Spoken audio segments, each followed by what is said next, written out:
Live with CDP, a weekly sports and entertainment podcast live on YouTube, Facebook Live, Twitter, and on audio via Apple Podcast, Google Podcast, Spotify, and Anchor FM. Now here's your host, Chris Palme.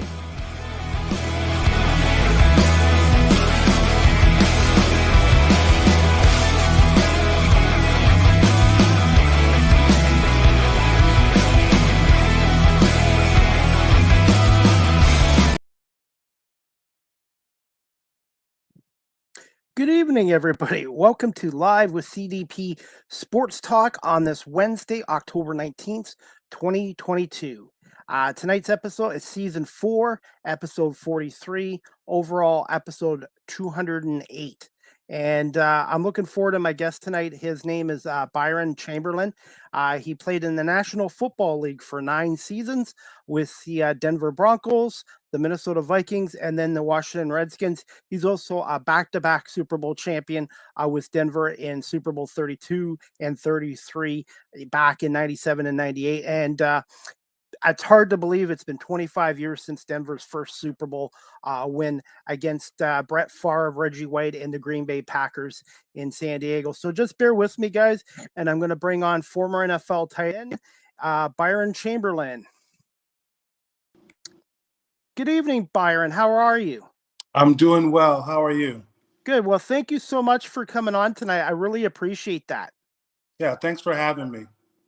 How was your day? And are you watching any of the Padres-Phillies game? You know I am. And the Padres have gotten hot. They started behind today, but they're up right now 7-4. They've rallied, scored 7 straight runs. So it's looking good for the San Diego Padres. I was going to say this is kind of a must-win for them because you don't want to go back to Philadelphia down 0-2 and having to win the next 2 in Philadelphia. Yeah, you definitely don't want that. The Padres are really feeding off their home crowd in this game. That crowd seems to just giving the team life and giving the team energy. Like I said, they were down and they scored 7 straight runs, and it's literally a feeding frenzy right now. And like you said, you don't want to go back to Philadelphia down 0-2. Your playoffs are eventually, would be eventually over if you did that. I was going to say, I don't know how you feel about this, but I would like to see the NFL at some point come back to San Diego. I just don't find LA supporting the Chargers as much as San Diego would if they had a new stadium there. Yeah, and that's all they wanted. The Padres are. I'm sorry, the Chargers. I mean, there's a love affair with the fans there in San Diego, and a lot of my friends who live down in San Diego are still hurt that they moved to Los Angeles, and they didn't have the built-in fan base when they came here, and they haven't won a championship, so it's hard for a LA team to embrace that. LA loves champions here. We had champions with the Dodgers and the Lakers. And the Kings. So it's hard for people to jump on board with a new team that is not a championship caliber team or hasn't been in the past. But the San Diego crowd down there in San Diego, they really love the Chargers. And like I said, a lot of them are still hurt that the Chargers are not there. There's 2 cities I'd like to see get an NFL team again, and that would obviously be San Diego, your hometown, and also St. Louis. I really feel St. Louis could support an NFL team again in the future as well. Yeah, there's a good football fan base out in St. Louis. I went to the University of Missouri, saw it firsthand, and it's a team it's a city, like you said, that definitely could support a team. They've had the Cardinals there, they've had the Rams there, and now there's just nothing. There's just this huge void in the city of St. Louis. So if a team would come there, I know they would support it. I was going to say, and to honor you tonight, Byron, I put in old Mile High Stadium for you, and for my virtual background, I put on the Broncos past logos as well. Yeah, very nice. Thank you. I only played with the old school D for my first 2 years. I'm more of most of my career was played in the new logo that is the Broncos logo, but I definitely played all of my games in Mile High Stadium. No, that's not true. Actually, my last year came back and played a few games in the new stadium, but the majority of my career was definitely spent at the old Mile High Stadium. Tons of memories in that thing. I remember John Elway's last home game. We played the Jets in the AFC Championship, and just how loud that crowd is, how enthusiastic they are, how intelligent and smart they are, and they really gave us a boost every time we came on the field. To me, the best fans in the NFL. I'm an Eagles fan, so I'm a little biased, but I definitely have to say Denver is right up there with fan base. I was going to say, what was it like playing in that stadium in that market? Yeah, there's nothing like it. There's nothing like it in the NFL. It's the closest thing that I think that you can get to a college atmosphere, and everything in Denver just revolves around the Broncos. And I know they have the Nuggets there. I know we have the Rockies, but there is a huge love affair in Denver with the fans and the Broncos and vice versa. And so it's so incredible when you're in that stadium. It's one of the loudest stadiums in the NFL. Like I said, the fans are very smart and very knowledgeable. Know when to cheer, know when not to cheer, and it's just a tough environment. You add to that 500, 2,080 feet of elevation. It's a great advantage for us as Broncos playing in that stadium. When you were first drafted to the Broncos in 1995, did it take you a little bit of time to adjust to the high altitude out in Colorado? Yeah, it really took me about 3 weeks of training to really get adjusted and acclimated. Um, I remember going in there as a rookie, and you think you're in shape. You coming out of college, you've been working out, and then you get your first taste of that mile high air and your first workouts, and it seems to just zap your energy and zap your lung capacity. So it was a challenge. It was a real challenge. It was something that was definitely noticeable, and it took me about 3 to 4 weeks of intense training to really get acclimated to that thin air in the Mile High City. I can't imagine what it would be like for a visiting team to have to go in there, not just face those fans, and obviously a very good Denver team, but also deal with the high altitude out there as well. Yeah, a lot of teams, they try to do different techniques. They might come in a day early. They might come in the same day. They might come in 2 days early. But I'm telling you, it takes more than that to get acclimated to that thin air in Denver, Colorado. And you really have to train in it to really get acclimated. And I remember my first game, we played the Buffalo Bills. We go no huddle on them. And as that game continues, about the third quarter, middle of the third quarter, they have these incredible pass rushers, including Bruce Smith, and these guys were just gassed. They were the same effort that they had in the first quarter or second quarter. They didn't have it. The tank was empty, and so that's the advantage that we got playing in Denver and training in that altitude, and understanding that eventually it's going to wear on the other team, and it's going to give you a huge advantage. Ironically, the Buffalo Bills had that K gun no huddle offense for 7 or 8 years under Jim Kelly and stuff like that. Yeah, but they didn't have the K gun on defense. Okay, good point on that. When you're rushing the passer play after play, when our offensive line, which was one of the best in the NFL during that time period, is pounding on you and constantly pounding on you with Terrell Davis running the ball, it wears you out. It wears you out. And like I said, you factor that 5,280 feet of elevation. No other team in the NFL is training at that altitude. Definitely. And I was going to say, what I wanted to talk to you about before we get to your career questions, what are your thoughts on this 2022 NFL season and the Denver Broncos so far? And Denver's defense has really played well so far. It's the offensive side of the ball. I just wanted to get your 2 cents on that. Yeah, I'm very disappointed in what I've seen offensively from the Broncos. We've been a team that we've said to ourselves as a team, hey, we got a great defense. We've got some pretty good skill position players. All we need is a quarterback to come in. We got the new coach. We got the new quarterback. One of the things that I'm disappointed in is there was no reps taken during the preseason. And I think that set us back as far as a first-year head coach, as far as a first-year, not a first-year quarterback, but a quarterback that's in a new place, in a new system for the first year, getting to know your players and your teammates, getting to know your receivers, getting to know that offense as a group. I think you need preparation in the preseason to handle all that, to make sure things are run smooth. And we've seen it from the Broncos. They haven't run smooth offensively, whether it's the communication with the quarterback and the coach, whether it's the communication as far as getting the plays in or getting the plays run on time. I think the Broncos lead the league in not false starts, but they lead the league in procedure penalties and penalties that involve the clock, the play clock. So that's been disappointing.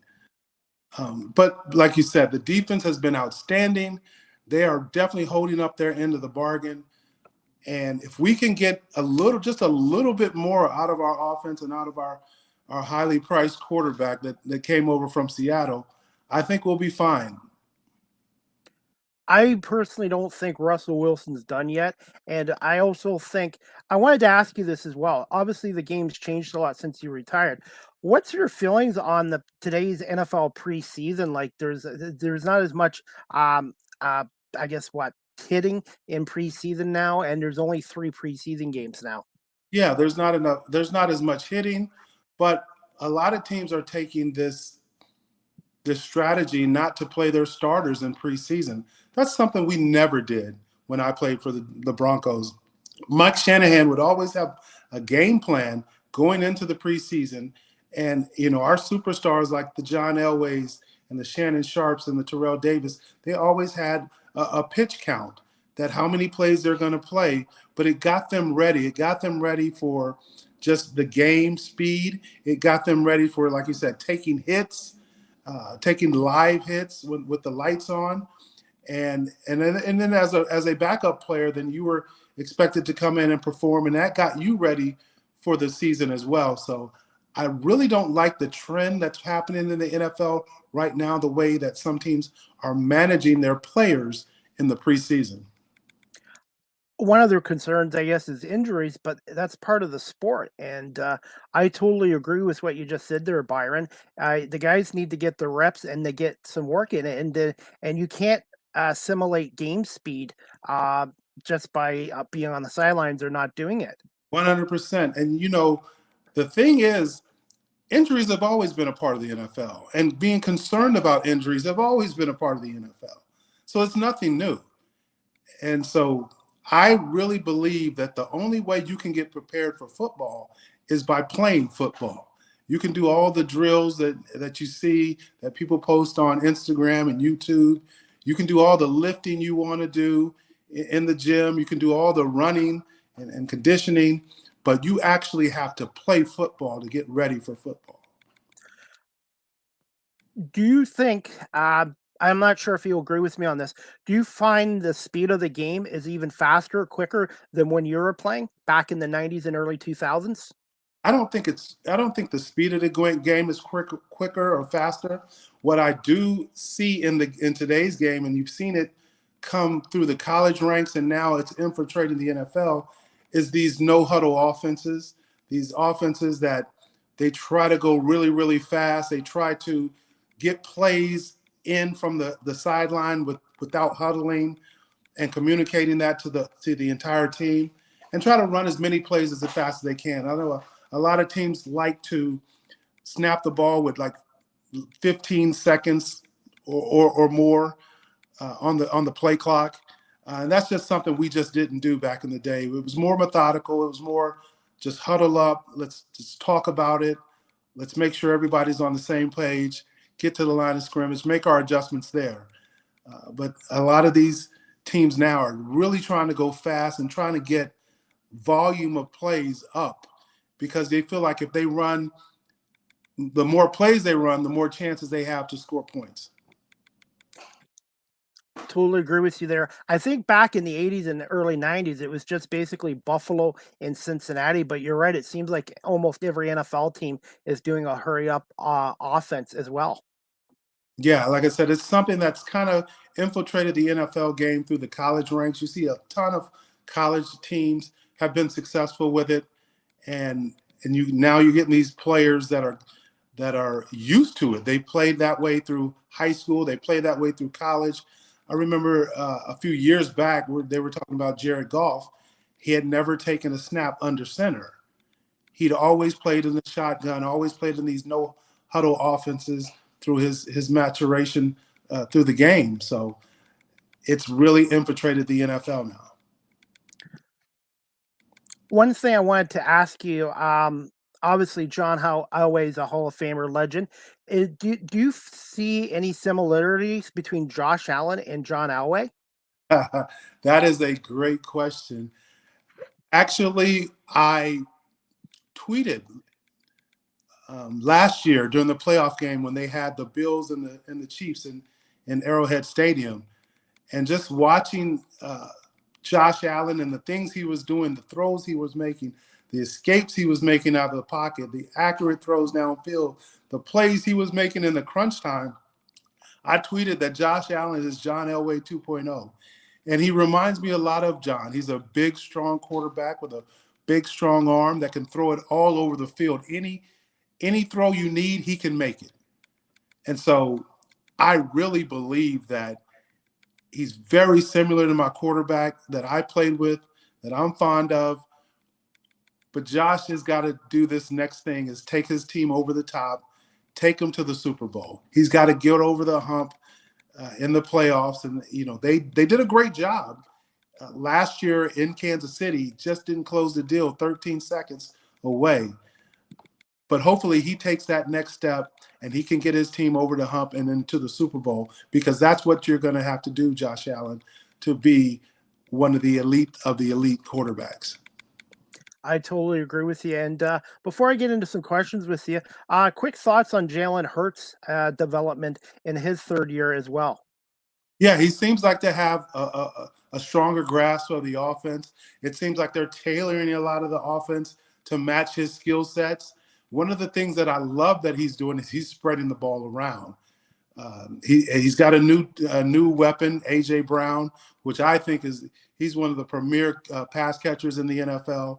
But you see him using the tight end. You see him using the second and third receiver as well. So, and then his athletic ability. We know what he can do with his legs, and he's made plays on the college level, and now you see him making plays with his legs on the NFL level, and that just gives the defense so much more to worry about. So I love how he's maturing. You see his leadership skills are off the charts. Everyone in that organization says the same thing about his leadership skills. They just admire his leadership skills, and you're seeing it as the result is they're the only undefeated team now going into week 7. And you were part of a team in 1998 that started the season 13-0. How difficult was it going 13-0 and then having everyone's like the 72 Dolphins remind you? I just wanted to get your opinion on that. How difficult? I mean, that it's extremely difficult just to win a game. So to win 13 in a row, when everybody's coming for you. And like I said, and the thing else that you have to factor in is we had won the Super Bowl the year before. So we were already the king of the hill. So when you're on top, everybody's coming at you. Everybody's trying to play their best game against you. Even when you play teams that are not even playoff teams, they're going to come and look at you as, hey, we're not making the playoffs, but this is our Super Bowl right here. If we can knock off the defending champions. So it was extremely difficult, and the pressure definitely mounted every week. And like you said, once you got the media guys talking about, hey, can the Broncos go undefeated? Is there anybody left on their schedule that can actually beat them?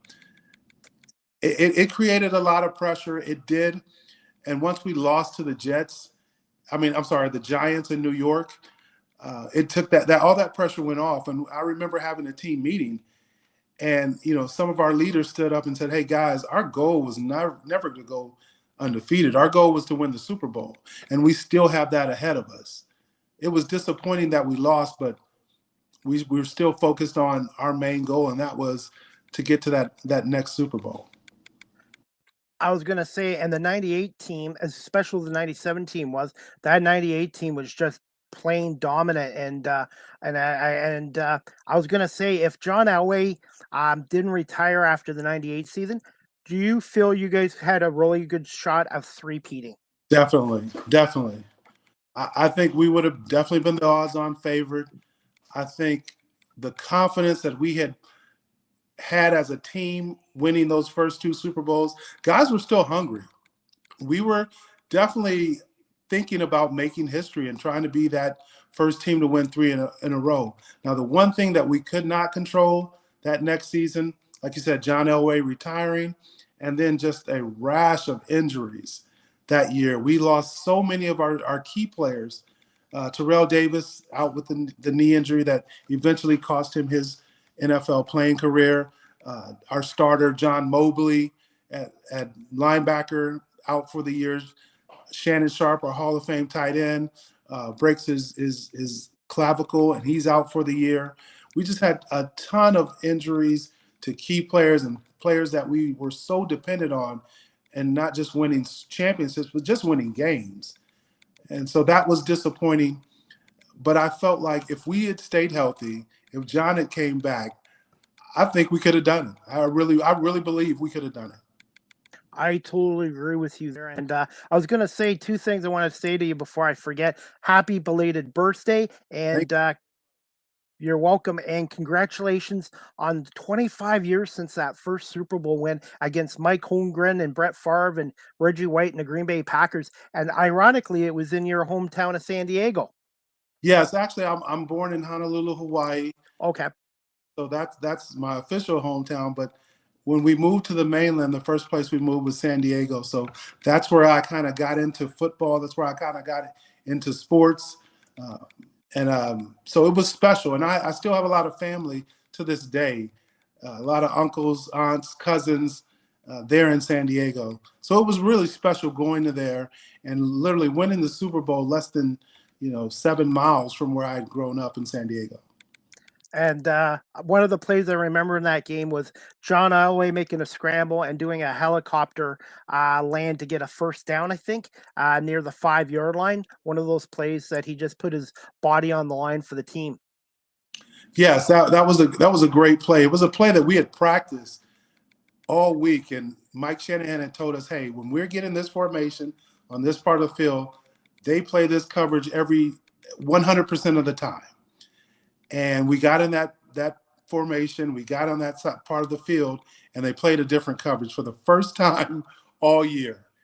And so John kind of knew that the throw wasn't going to be there. He's going to have to scramble to get a first down. And when he made that leap, you should have seen the energy. You could feel this energy run through the entire team. And he looks at the sideline and pumps his fist. At that moment, we knew we were going to win the Super Bowl. Because every guy said to themselves, listen, if that old man is going to give up his body like that and put it on the line to win the Super Bowl, I can't give any less. I can't give a lesser effort. So, at that point, just the energy through our team, the confidence, and knowing that we would do whatever it took to win that game. And that Super Bowl, I believe you guys were the underdogs because Green Bay were the defending champions. How did you guys feel about going into that Super Bowl as the underdogs? Were you guys a little upset about that, or were you guys cool with that? I don't know if upset's the word. I mean, they were the champions and they deserved to be the favorite of that game. But one thing we knew about us is we knew that they hadn't seen a running game like ours all year. There was no way they faced a running back like Terrell Davis. There was no way they faced an offensive line like our offensive line, as well as our tight ends. And we knew that we could run the ball on anybody. We felt that way. We felt we get in the game and we could run it 20, 25, 30 times a game, and eventually we're going to wear you down. And that's exactly what happened that game with the MVP performance by Terrell Davis. But a lot of that was credited to that offensive line. And that's where it all starts. I'm old school. I always believe a football team should be built with the O line and the D line, and then you go from there. Yeah, and that's exactly how our team was built. And we had a very strong offensive line, and that really keyed us offensively to be able to do anything, whether we wanted to throw it. And we had one of the best passers in NFL history pulling the trigger, John Elway. And at the time, one of the best running backs in the NFL was wound up being 1998 NFL MVP Terrell Davis. And it's just too bad his career was cut short with a knee injury. Because to me, he's one of the greatest running backs I've ever seen in my life, and he sort of reminds me of a gentleman that played for the Lions before Barry Sanders, Billy Sims, whose career was cut short in the early '80s due to a knee injury, and he was from Oklahoma State. University of Oklahoma. Oklahoma, okay. Heisman Trophy winner. Yeah, he was a phenomenal player that had his career cut short, and that's a good comparison and a good parallel to their careers, and guys who've had outstanding careers early on and definitely became the face of their franchises early on, only to succumb to an injury. And that's the one thing about the game that you just can't control. You know, who's going to get hurt, when you're going to get hurt, and if that injury is going to be something that keeps you out for a few weeks, or is it something that's going to end your career? And as a fan, I try to take the approach that players and coaches have, 1 week and one game at a time, because you don't know what's going to happen in 2 weeks from now or 3 weeks, and injuries you can never foresee ahead of time.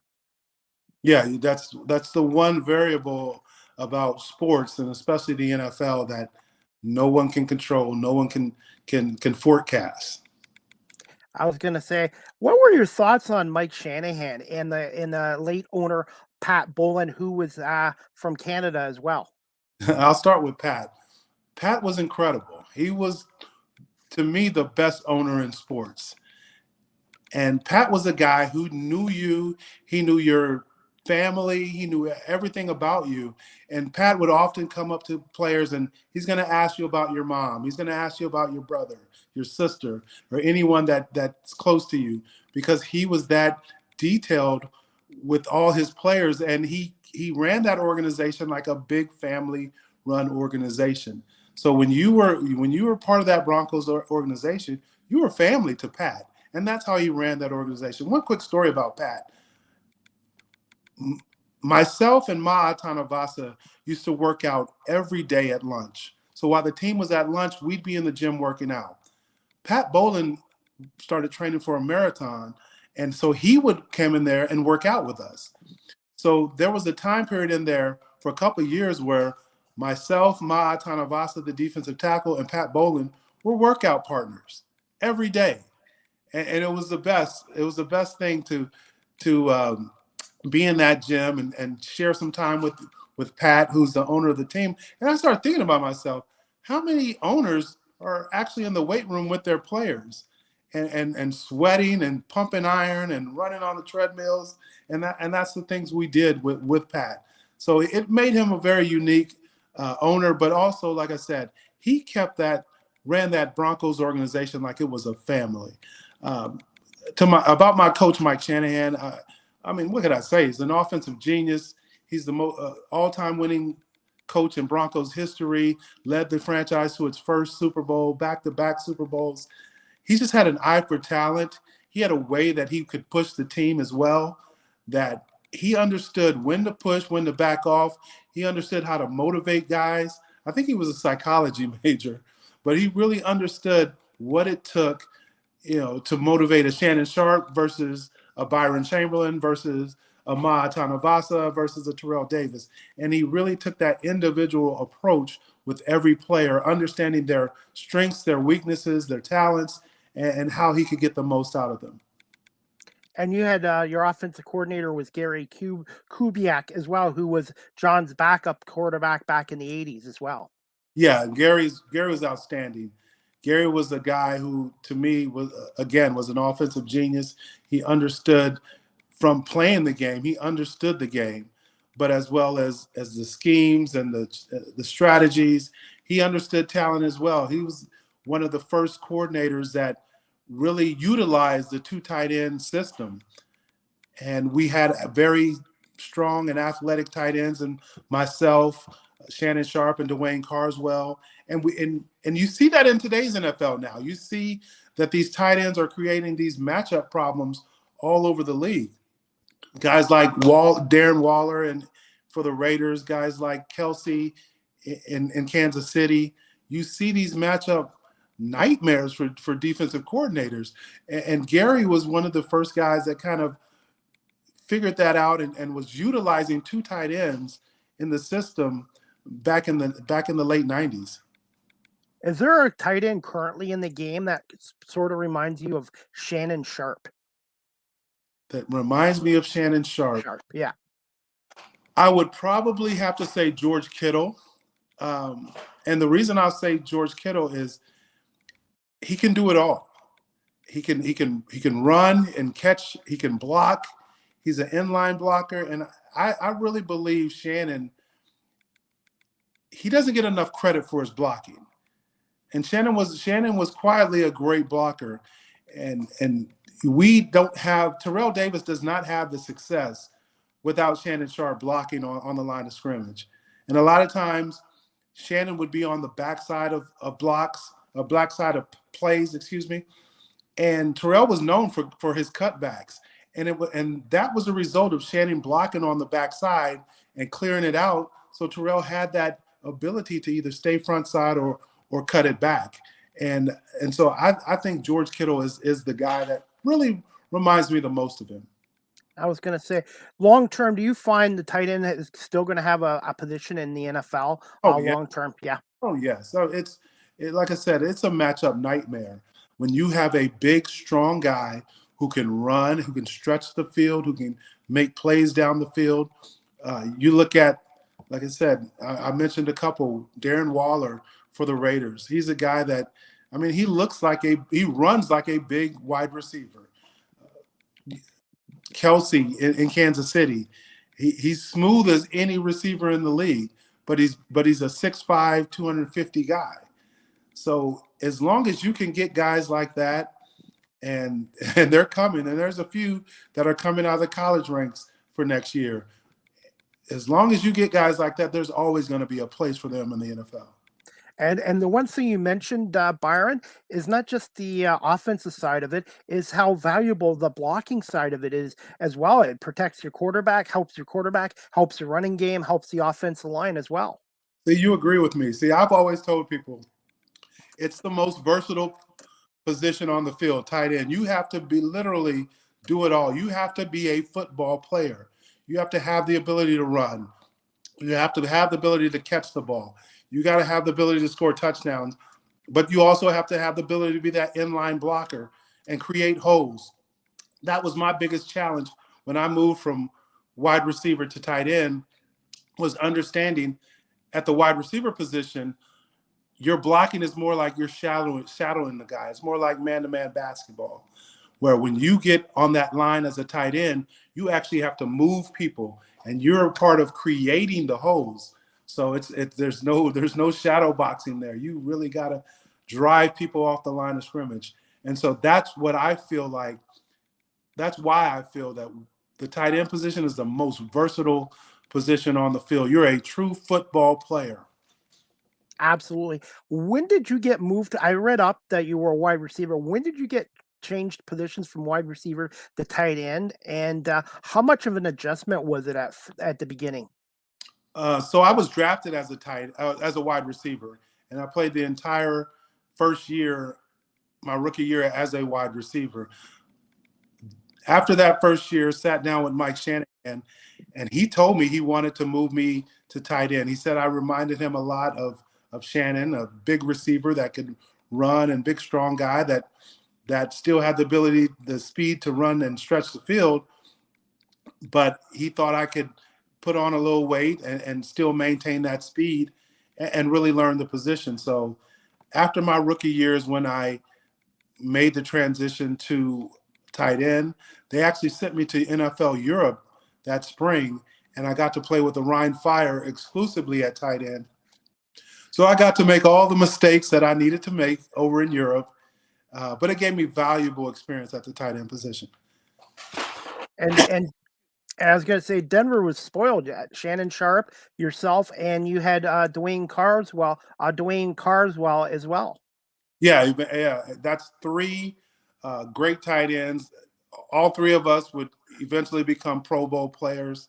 Shannon Sharpe, of course, gold jacket player, one of the great tight ends of all time. And that was a plus for us. That was a plus for myself. That was a plus for Dwayne. Literally being in the same meeting room every day, being on the same practice field every day with Shannon Sharpe. And he definitely was a giver. He definitely was a guy who taught us. He wasn't scared that we were competing for the same position. That didn't even go through his mind. He was like, I need guys who are in here to be at their best so we can win championships. So he was willing to teach us everything he knew and he had learned about the position, and we were willing to learn. So that was another part of Shannon's greatness, and that was another part what made our tight end room so good. We competed with each other, we pushed each other, we held each other accountable, and Shannon was definitely the leader of that group. In a way, he was sort of a mentor to you and Dwayne. Oh, for sure.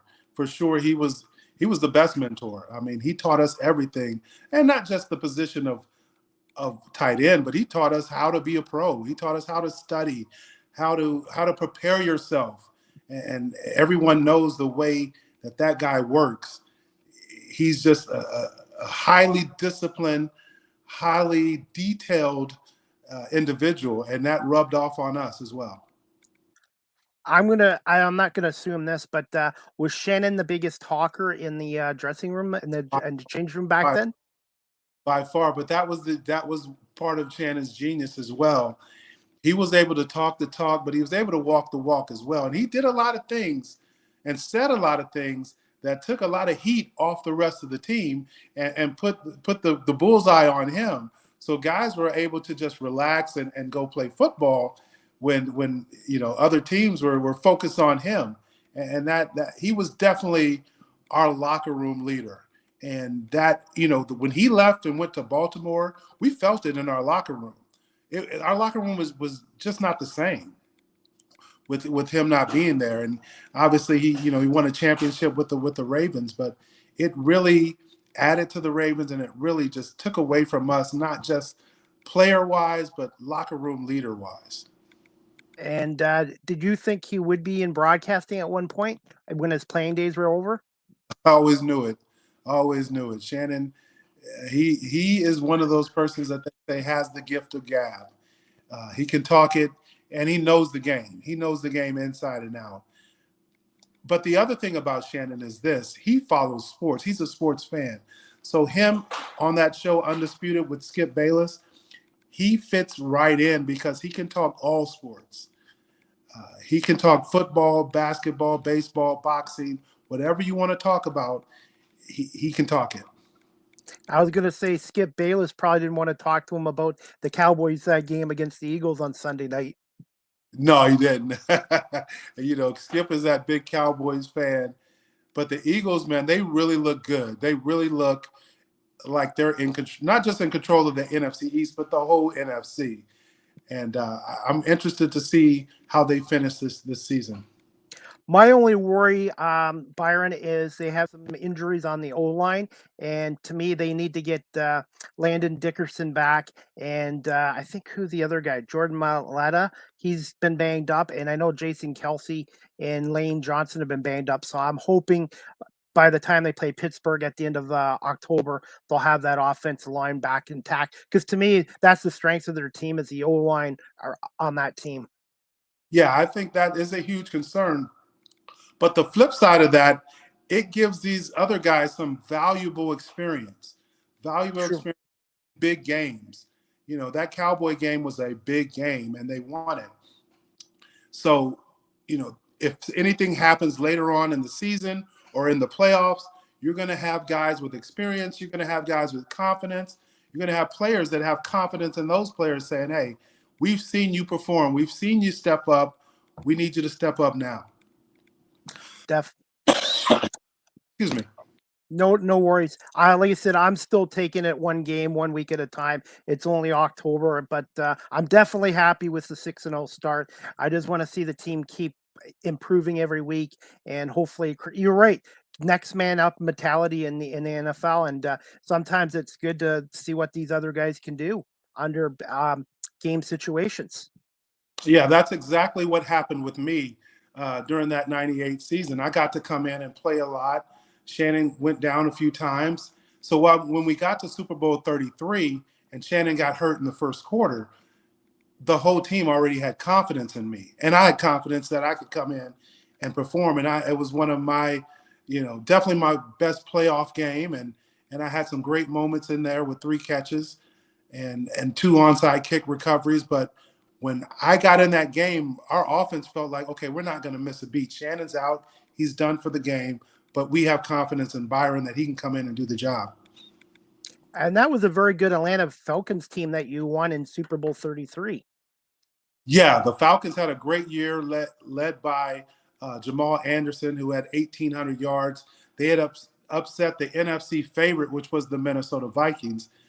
And I remember watching that game. Actually, we're watching that game before our game against the Jets, the AFC Championship. And just being stunned that the Atlanta Falcons went into Minnesota and beat the Minnesota Vikings, who were the highest scoring team in the league that year. They had a rookie named Randy Moss who was tearing up the league, a veteran, Chris Carter, and seemed like they had a pretty good defense as well. But when we saw Atlanta beat them, we were stunned and shocked just like everyone else. And that's why we love sports, Byron. You just, on any given Sunday or any given day, any team can beat another team. Yeah, you got to play the game. You don't play it on paper. And a lot of these guys, they get these statistics and they analyze it and they make their predictions and whatever. But we always say in the NFL, you don't play the game on paper. You play it on the football field. 100%.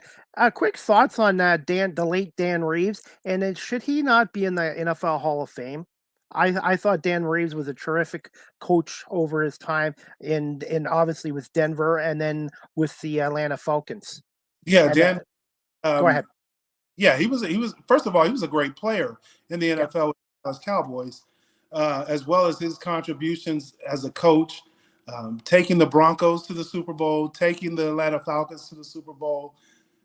He was the Denver Broncos all-time winningest coach until Mike Shanahan broke his record. He's had a great NFL run. The problem with the Hall of Fame is it's the elite of the elite. So it's hard. It's hard to get in. Is Dan a guy that deserving? Yeah, he's a guy I think that deserves to be in the conversation. And once you're in that conversation, to me, anything can happen. It can go either way. But I definitely believe Dan Reeves deserves to be in the conversation for Hall of Fame, seeing what he did as a player as well as a coach. Absolutely. I forgot to ask you this, but I'm gonna try to do it now. Are the Broncos gonna be honoring you guys this season for the 25th anniversary? That's funny. It will be this weekend, actually. Oh, the Broncos good. are playing the Jets. We're having our 25th year reunion of our Super Bowl victory over the Green Bay Packers in Super Bowl 32. So I'm looking forward to this weekend. I'm looking forward to seeing a ton of my teammates. So a lot of guys I still keep in touch with, and we talk on the regular. There's other guys that we've kind of lost touch. But I understand what's going to happen this weekend. When we get back together, it's going to be just like we were there 25 years ago. There's going to be a lot of laughs, a lot of jokes, a lot of smiles, a lot of hugs. And I just can't wait to catch up with everybody that was a part of that Super Bowl 32. Where has the time gone? It's just unbelievable. No, it was just yesterday. It seemed like it. And my hockey team was winning back-to-back Stanley Cups in 97, 98 with the Detroit Red Wings. And one of the teams that we beat in 97 was the Colorado Avalanche. Who were the 96 Stanley Cup champions. That's true, too. Yeah, so a And lot of those guys that were on that team lived in my neighborhood in Denver. I remember Joe Sakic and Patrick Waugh. That we all kind of lived in the same neighborhood, and they were huge supporters of the Broncos, and we were huge supporters of the Avs back then. It was a good time. It was a really good time to be in Denver. I've never been out to Colorado, but from the sounds of it, I think I need to get out there and catch a Broncos game and an Avalanche game there. Most definitely, it is a true sports city. It is a town that they really support their sports teams, but nothing like the Broncos. There is a love affair with the Broncos and their fans. Sort of reminds me of the Buffalo Bills. Out there, Pardon me? make sure you wear your orange when you go out there. I do happen to have orange. I'm a Detroit Tiger fan, so I can wear my orange Detroit Tigers hoodie. But I definitely will have to look at coming out to Colorado and definitely going to a Broncos game.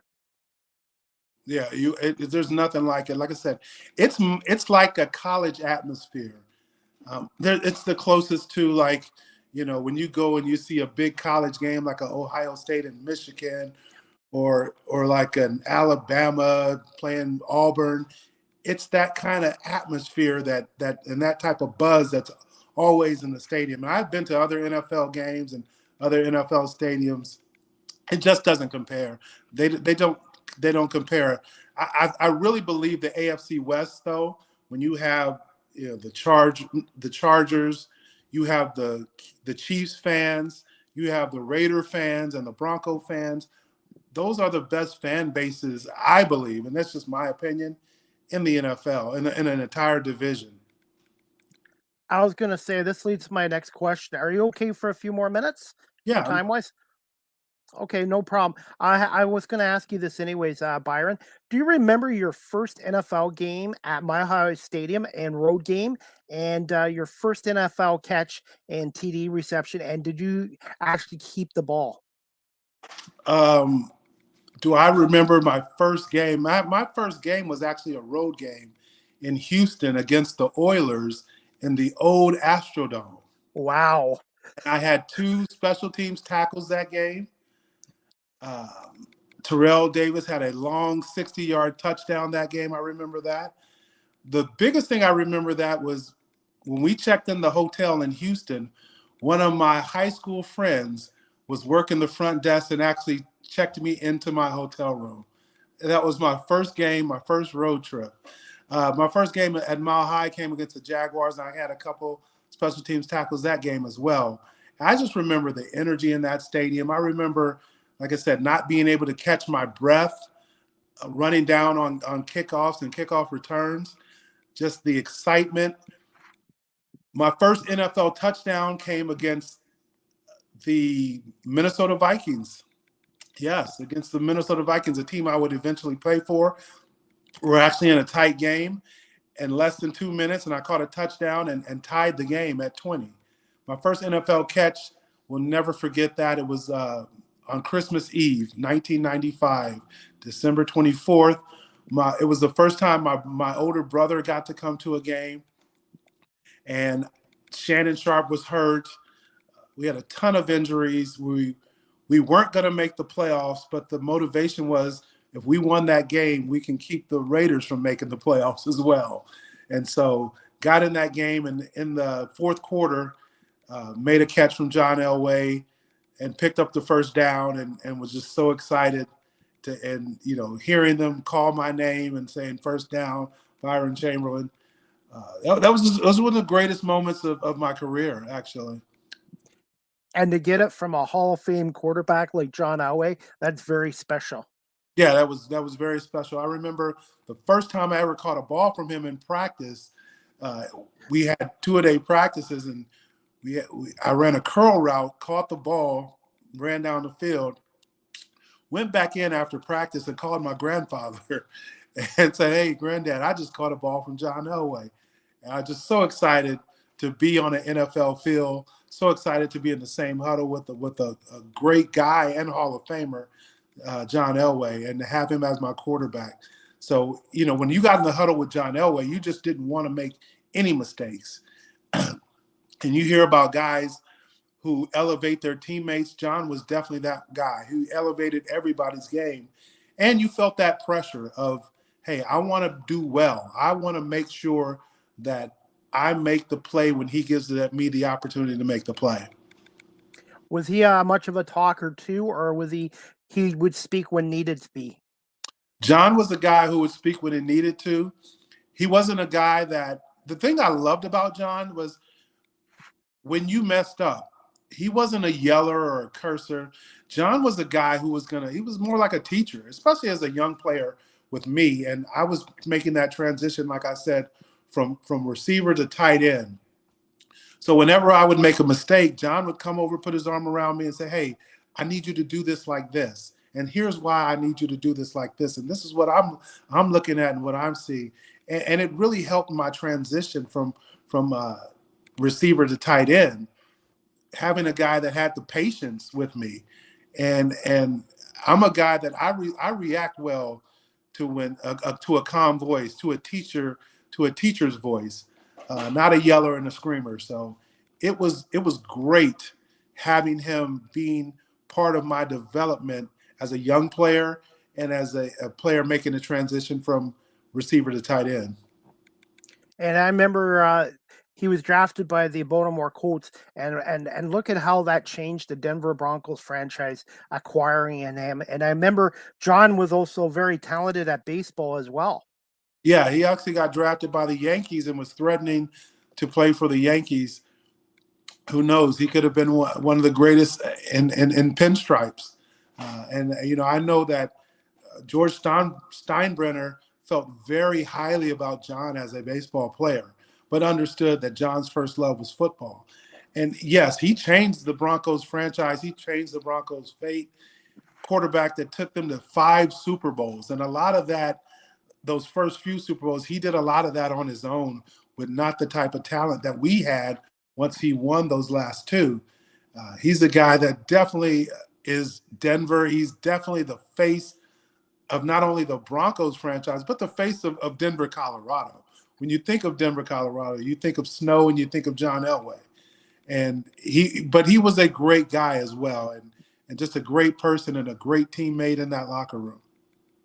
I was going to say, how hard was his throws? John could throw it. To me, that was his God-given talent. We all have these special talents, but John just throwing the ball was something that he was blessed with. And you could see the difference in him throwing and some other guy. The ball would just jump out of his hands, and he could throw it. It seemed like he could throw it as hard as he wanted to when he needed to, and fit balls in the small windows or fit balls on different sides for you to catch them. He was just a special arm talent, and it's rare. There's not many guys that's entered the NFL with the type of arm talent that John Elway had. Did the receivers and tight ends back then wear gloves as much as they do now? Yes.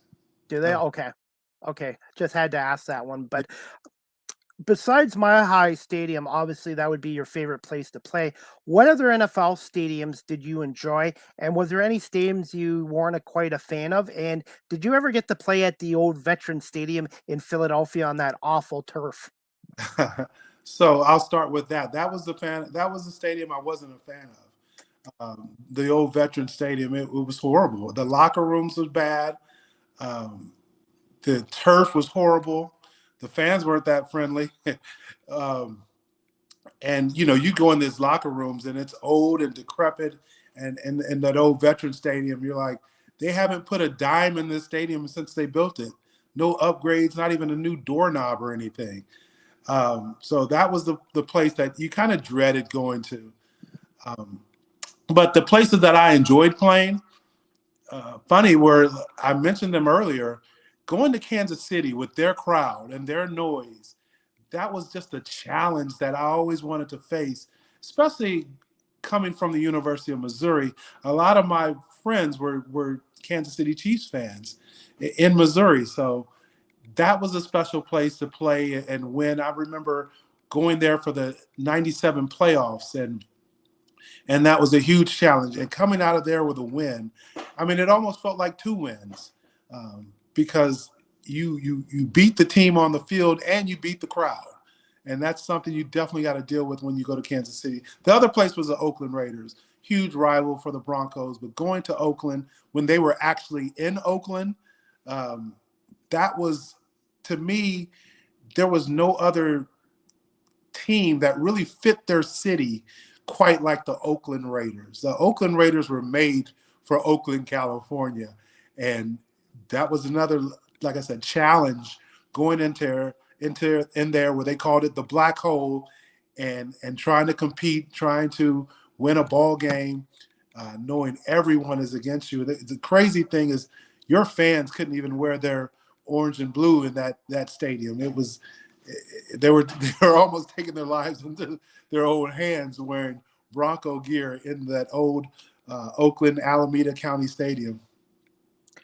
And the one thing about the 97 team too, you guys had a great record, 12-4, but you guys had to do it the long way. Like you defeated, you won your opening round against the Jaguars, and then you had to go on the road to Kansas City, Arrowhead, and then you had to go to Three Rivers Stadium in Pittsburgh, I believe, at the time, to beat the Steelers, and then you had to beat the Packers. That was not an easy road in 97 for you guys. Not an easy road. We were the second wild card team to go all the way and win the Super Bowl. You mentioned going into Kansas City. You mentioned going into Pittsburgh. I mean, those teams are tough, but they're even tougher at home. And Mike Shanahan said something to us right before the Super Bowl. He said, would you rather play Kansas City in Kansas City? Would you rather play Pittsburgh in Pittsburgh? Or would you rather play Green Bay on a neutral site? And we already knew we had beaten those teams at their home stadium. And now we get Green Bay on a neutral site where there's going to be just as many or probably even more Bronco fans there in San Diego than Green Bay Packer fans. We were so excited that we had come through that hard road, of a wild card team and having to go on the road. We kind of nicknamed ourselves the Road Warriors and nicknamed our tour, that playoff run, the Revenge Tour, because they were all teams that we had lost to before. We had lost to Jacksonville in the 96 playoffs. We lost to Kansas City in the regular season that gave Kansas City that home field advantage. And we had lost late in the season to Pittsburgh. So we knew that we're going to have to go see them in their own stadium. And so it was time to get a little revenge. Did Kansas City, I know Three Rivers had turf, obviously, but did Kansas City have grass back in 97, or did they still have the turf in back then? With the grass field. Did they? Okay, because I know back in the 80s it was old turf. Yes. I was going to say, today's guys are saying the turf is causing a lot of injuries, but the turf today was probably much safer than what you played on back in the 90s and early 2000s. Yeah, it's a different type of turf, artificial surface. It looks and it feels more like grass nowadays. That old turf was basically like laying carpet on concrete and caused a lot of injuries. Remember the Chicago Bears player who tore both of his ACLs just making a cut in the old Veterans Stadium in Philadelphia because it's so hard and so bad.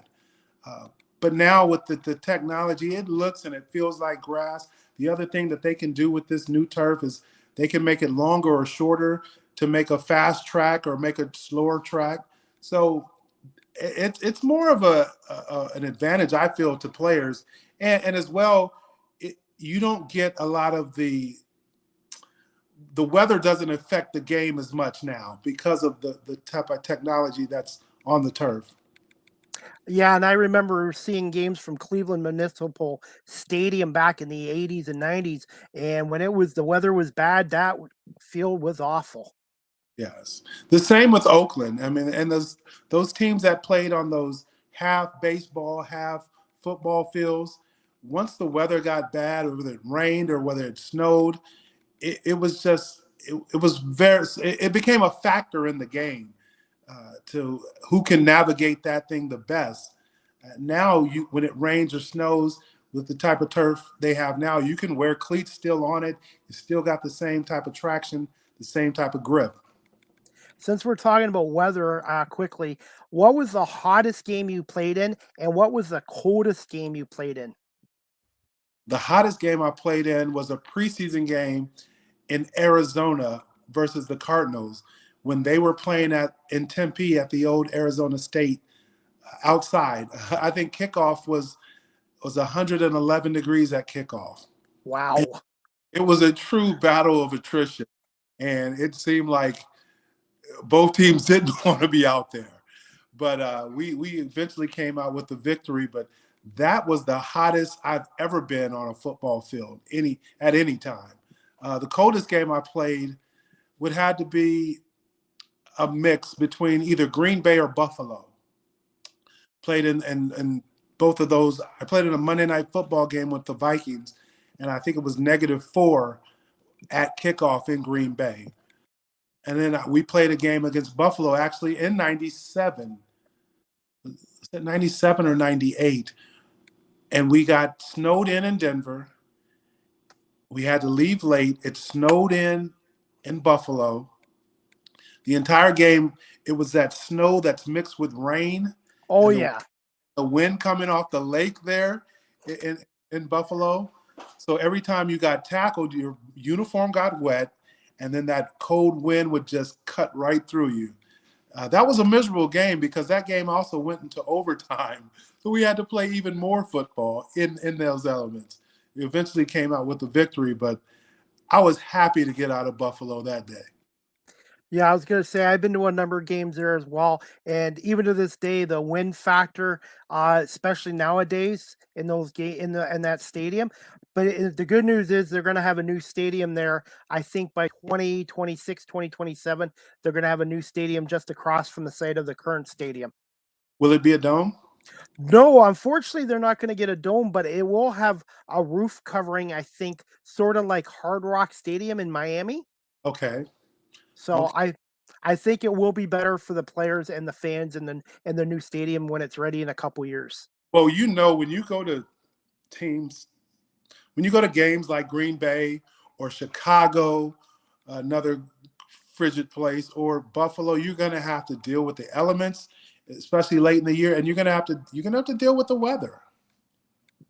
And that's why it's so important that the Bills have a quarterback like Josh Allen who can probably be one of the few quarterbacks that can throw through bad weather and also to run the ball as well. But the one thing I'm worried about the Bills is other than Allen, they don't really have a consistent running game. And to me, in the playoffs, Byron, I still think you need to be a two-dimensional offense if you want to win a championship.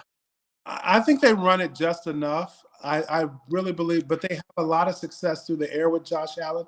But the other thing that is a plus for the Buffalo Bills is their defense, and that defense can close out games for them. They brought in Von Miller, and we saw what he did last week to help close out the Kansas City Chiefs. And once when you have a defense like that, like the Buffalo Bills have, that works in the playoffs. As long as you can put a few points, we've seen great defenses carry teams to championships. Von Miller, when he retires, will his number be retired as a Denver Bronco? He definitely should be retired as a Denver Bronco. His number should definitely be in the rafters. And Von Miller is a guy that I believe, in my opinion, is a first ballot Hall of Famer. He definitely deserves that gold jacket. He's just a winner. Everywhere he's gone, he's won. He's won championships. Denver, he went to the Rams, helped them win a championship, and he looks like he's on his way to doing that in Buffalo. So to me, he's a guy that's had an impact everywhere, not just on the team, but a guy that's an impact player that is a closer as well and can close ball games out when you give the team the lead. He's, to me, a first ballot Hall of Famer. And I think if Buffalo wins this year, he would be the first player to win 3 Super Bowls with 3 different cities. I didn't know that. I'm gonna look that up and double check it, but I don't think it's happened too often. Yeah, I know some guys that went to 2 different teams and won. And then you had Ken Norton Jr. that won 3 Super Bowls in a row, 2 with the Cowboys, and then he went to the 49ers. Niners. Yeah. 3 in a row, but it wasn't in 3 different cities. That's a great stat. That's a great trivia question as well, if he can get it done with the Buffalo Bills. Like I said, I'm a huge football fan here since 1979. Obviously, the Eagles, the Toronto Argonauts, the Canadian Football League, and the Michigan Wolverines. And I'm lucky being in Canada because I get my Canadian football and I get my American football. And I just love this is the best time of the year for sports.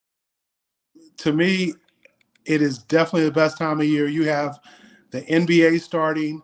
You have Major League Baseball playoffs going on. You got NFL football. The only thing we don't have is golf, and I'm a huge golf fan.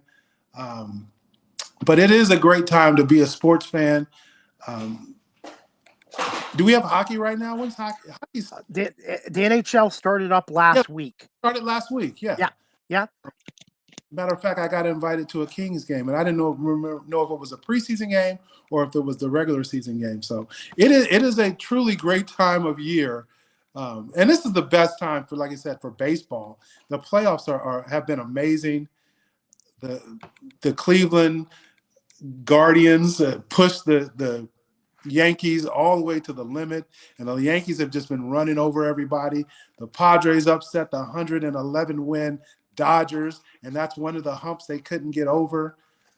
They're split. It looks like they're going to split with the Phillies right now. It's like I said, a great time to be a sports fan. What a difference 2 years makes from when the pandemic struck a couple years ago, and I'm just glad I can go out to sporting events again and continue to do my podcast. I'm going to wrap this up, Byron, if it's okay in the next couple of minutes. I was going to say, have you ever thought about writing a book about your football career? It's funny you say that because I've been asked that question several times and it keeps coming up. So I think eventually I am going to have to write a book about my football career. My experiences playing the game when I first started in the state of Texas, which is football crazy. And it's crazy that I started playing this game in high school in Texas, Friday Night Lights, moving to Missouri and on to Wayne State, getting drafted by the Broncos, Super Bowls there, Pro Bowls in Minnesota, and playing with Washington. And my goal of just spreading the game of American football around the world, being in places like Egypt and Morocco and China and Chile and Sweden, teaching the game of American football, I'm definitely going to have to write a book about it. And you were also a baseball player and a track star too. I ran a little track. My sister was the track star. Okay. She was a star, and she went on to a scholarship at Abilene Christian University and won a couple national championships in track. I just ran track. My sister was the track star, but I was a huge baseball player as well. Just spoke to a couple of my high school baseball friends today, and we were just catching up. And I haven't spoke to them in a long time, so that was good today. But golf and baseball were my first loves until I got to high school. Like I said, in the state of Texas, where football is definitely king, and got introduced to the game there, and the rest they say is history. And was there a story behind the numbers? Sometimes when I do my podcast and I interview athletes, there's always an interesting story behind a player's number. Okay, I'll start at high school. I was number 88, and I was number 88 because my favorite receiver was Michael Irvin from the Dallas Cowboys. And I really looked up to him. I really looked up to his game and the way he played the game, the passion he played with it, and the playmaking ability. He's known as the playmaker. When I got to college, I went to University of Missouri and had to ask permission to wear number 83 because that number was retired for the great Kellen Winslow. Wow. College football Hall of Famer and an NFL Hall of Famer. So he was one of my idols as well that I looked up to and got to go to University of Missouri like him, got to wear that number 83.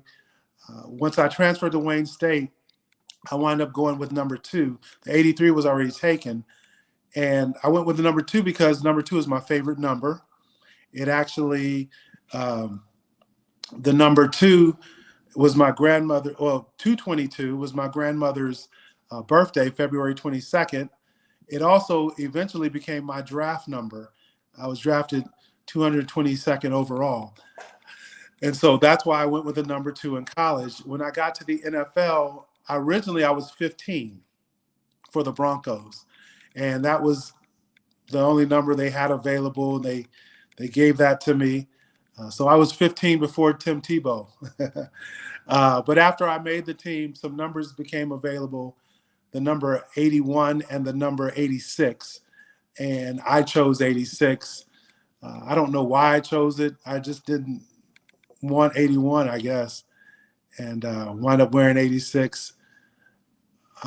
When I went to Minnesota Vikings, that number 86 was already taken by Jake Reed, and so I was looking at the numbers that were available, and one of my really good friends and the guy that I really admired on the Broncos as a player, but then as a friend, was Ed McCaffrey.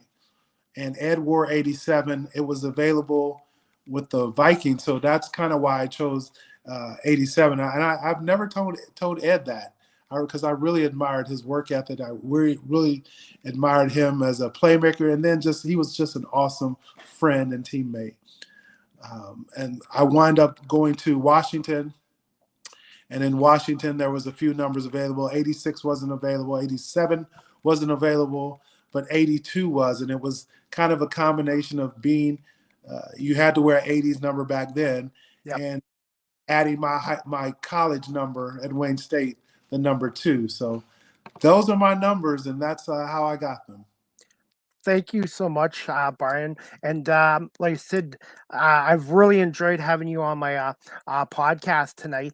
And I want to say special thanks to Patrick Pierce, who I met about a year and a half ago, for arranging this with you. I really appreciate his friendship, and I'm going to have to go out and visit him in San Diego at some point as well. Well, you need to come out when the Padres make the World Series. Hey, that could happen very well. Hey, 3 more wins if they can hang on to tonight. Yes. And before I let you go, what was life life after the game like? And are you involved in any business ventures right now?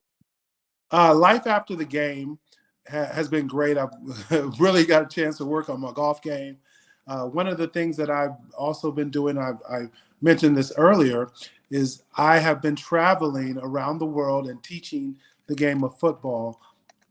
Kind of been a global ambassador for the game. So whether it's in the UK, been to Sweden, Morocco, Egypt, Chile, China, just all over the globe, kind of teaching the game of football, spreading the messages and the lessons that football has taught me to a lot of youth around the world. Business ventures right now, I'm currently working as a consultant with a company out of Duluth, Georgia called Pace-O-Matic. And then I'm also kind of working with my best friend, Terrell Davis, with his company called Defy. And it's a sports, he has sports drinks and nutrition drinks. It's a whole performance, we call it a performance system, where there's drinks for pre-workout, drinks that give you a boost. There's water for hydration during your workout, and then there's recovery drinks for after your workout. So it's a whole performance system that they have at Defy. You can find them on Instagram at Defy, DEFY. And then, yeah, that's basically what I'm doing right now. But the biggest thing also is just traveling. I'm trying to, I have a goal. I'm trying to go to all 50 states in the United States and 100 different countries. I'm at 46 on the states, so I got 4 more to go. And I'm at 57 on the countries. Wow. I'll be taking a trip on the 24th. I'm going to Israel, and that'll be country number 58. And yes, Canada has already been checked off. Oh, I was going to say, if you've never been to Canada or Toronto, let me know, because it'd be great to meet you. I've never been to Toronto, but I have been to Vancouver And I have been to the part of Canada right across the, what is that, Ambassador Bridge in Detroit? Yeah, Detroit, Windsor. Yeah, Windsor, Ontario, which is right. Ontario. Yeah. Okay. Well, hopefully one day you'll be able to come to Toronto. I definitely need to make a Toronto trip. I've heard great things about Toronto. And a friend of mine went to the, what is it called, the Caravana? Yes. Oh, yes. And yeah, in July. It takes place in they July. last this July. So I've heard a lot of great things about Toronto. Okay. And I was going to say, I put your website up here as well. Is that your product with Trial Davis? Is it available in Canada yet, or is it eventually going to be up here soon? It's eventually going to be in Canada. Right now, the focus is getting in all 50 states, which basically is, I think, is done. I think we're in all 50 states. You can find the recovery drinks, the water, and the energy drinks in stores across the U.S. You can find it online as well. Just Google Defy. I think it's drinkdefy.com. And I have it here. Yep. or just go on the Instagram at Defy, and you'll find links to all the products. Okay, definitely. Because my next goal, besides getting into radio, I'm looking at a new career at 50 into radio, is to lose about 20-25 pounds and start eating and drinking better, healthier. Well, there you go. We have a whole performance system with Defy that'll an energy drink that's all natural, that'll give you that boost to go work out. There's the water that's 9.5 pH water for your hydration while you're working out, during your workouts. And then there's a recovery drink that helps you recover after your workout. So there you go. I was already looking at one of your drinks, the grape flavored stuff, the grape one. Well, all of them are amazing. All of them Oh, are. We've taken years. It's taken probably about 3 to 4 years to get the formulas exactly right, where they taste great, and you'll love them. Go ahead and try them. Okay, definitely. And I was going to say, where can my audience follow you on social media? Okay, you can follow me on Instagram at BC_Chamberlain. You can find me on LinkedIn, or you can find me on Facebook as well. My Twitter got hacked, but follow me, and please follow me on Instagram. And if somebody follows me on Instagram and they mention that they saw this on your show, I'll definitely follow them back. And I have your website here too, byronchamberlain.com. Yes, you can go to byronchamberlain.com. There's memorabilia there, there's jerseys, and if you buy a jersey, I'll personally autograph it for you. I think there's Minnesota Vikings jerseys as well as Denver Broncos jerseys there as well. So there's photos, there's cards, there's all kind of collectibles there. And go on byronchamberlain.com, and like I said, I would definitely autograph whatever you purchase there. Okay, well, I'll look at either a card or a photo. I like collecting sports stuff, but Byron, I was going to say thank you so much for coming on my 208th episode tonight, and you have an open invite if you'd like to in the future come back on my podcast live with CDP Sports Talk. All right, thanks. I really appreciate you having me. Thank you so much, Byron, and have a great time in Denver this weekend, and go Broncos. Go Broncos. Let's ride. All right. Thanks a lot, Byron. We'll keep in touch. Okay. Anyways, guys, I hope you enjoyed my podcast tonight with former NFL tight end Byron Chamberlain. He had a 9-year career in the NFL, 6 with Denver, 3 with Minnesota, and 1 year with Washington, and he was a back-to-back Super Bowl champion tight end with Denver in Super Bowl 32 and 33 as well. And you can check out his website again, byronchamberlain.com. And you can also follow him on Instagram and also on Twitter as well. But maybe follow him on Instagram right now as well. And you can also check out his drink product along with Terrell Davis at drinkdefy.com as well. Guys, I'm going to wrap up my podcast show shortly, but just wanted to, I have to do this with all my podcast shows, and I forgot to do this when I started up tonight, so just bear with me. Live with CDP Sports Talk is sponsored by Barry Cullen Chevrolet dealership at 905 Woodlawn Road West in the Guelph Auto Mall. Check out barrycullen.com for their newest selection of new and pre-owned GM vehicles, or call them at 519-824-0210. And also, guys, you can check out the all electric new Silverado, available for pre-orders as well. And shout out to the mechanic Jim Zettel, who serviced my car there for 11 years. I just recently bought a 2023 Chevy Trailblazer from Barry Collins as well. And also one of the guys to check out there, one of the sales guys, Nathan Laud. Really nice guy, really good with his cars. And if you do go down there, tell him that CDP or Chris Palme sent you there as well. And yeah, again, I want to say thank you to Byron Chamberlain for coming on tonight. And again, Live with CDP Sports Talk is sponsored by Barry Cullen Chevrolet dealership here in Guelph, 905 Woodlawn Road West in the Guelph Auto Mall. Check out their website again, barrycullen.com, or give them a call at 519-824-0210 as well. And also, guys, just give me 1 second. Let's see. The 2022 Colorado pickup truck is available for 4.49% interest financing up to 72 months at Barry Collins right now. So the 2022 Colorado pickup truck is available at 4.49 financing up to 72 months at Barry Collins dealership as well. And yeah, let's see, guys. I'm going to wrap this up as I always do. Just to let you know, Live with CDP podcast, the audio version is downloaded to Google Podcasts, Anchor FM, Apple Podcasts, Breaker, Pocket Casts, Radio Public, Spotify, Castbox, and LinkedIn. And I want to say thank you to everybody watching this live on my YouTube channel. Please hit subscribe if you already haven't. And thank you to those watching on Facebook Live and on Twitter and later on my audio platforms as well. And guys, StreamYard is the official live stream provider of Live with CDP podcast. And you guys can also follow me on TikTok at Live with CDP. That's at Live with CDP on TikTok as well.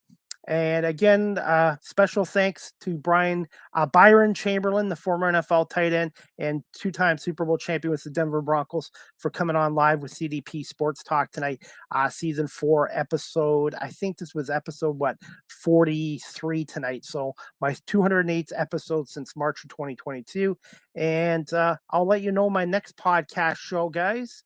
It's right here. The next Live with CDP Sports Talk, sponsored by Barry Cullen Chevrolet, Monday, October 28th at 3 p.m. Eastern. My guest will be Chris Swenson, the longtime public address announcer for the National Lacrosse League's Buffalo Bandits since 1992. So Chris has been their PA announcer for the Bandits since they started up in the NL back in 1992, first at the old Buffalo Memorial Auditorium, and now at the KeyBank Center. So I'm looking forward to speaking to Chris about his 30-year career as a public address announcer for the Buffalo Bandits and his career in Buffalo. So I hope you guys can tune in for that. That'll be season 4, episode 44, this Monday, October 24th at 3 p.m. as well.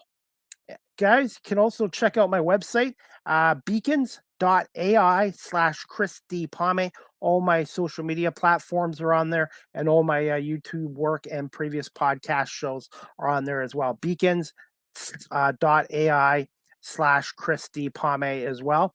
And before I wrap this up, the Argo Bounce live audio show on Twitter Spaces every Tuesday night at 9 o'clock Eastern with my co-host Nick Small, as we break down the Toronto Argonauts' previous games and preview their upcoming opponents and talk a little Canadian Football League as well. Check me out at Chris D. Palme, on Twitter every Tuesday night at 9 p.m. approximately with Nick Small for the Argo Bounce live audio show as well.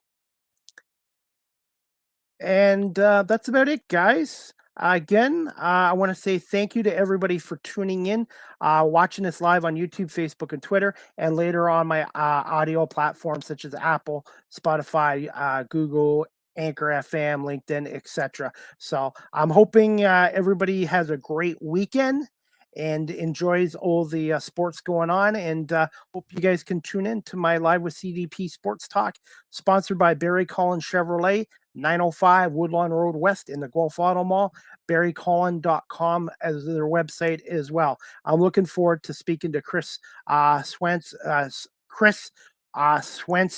the Buffalo Bandits PA announcer on Monday at 3:00. But again, guys, I really appreciate Byron Chamberlain for coming on today and talking about his NFL career and the Denver Broncos and some National Football League as well.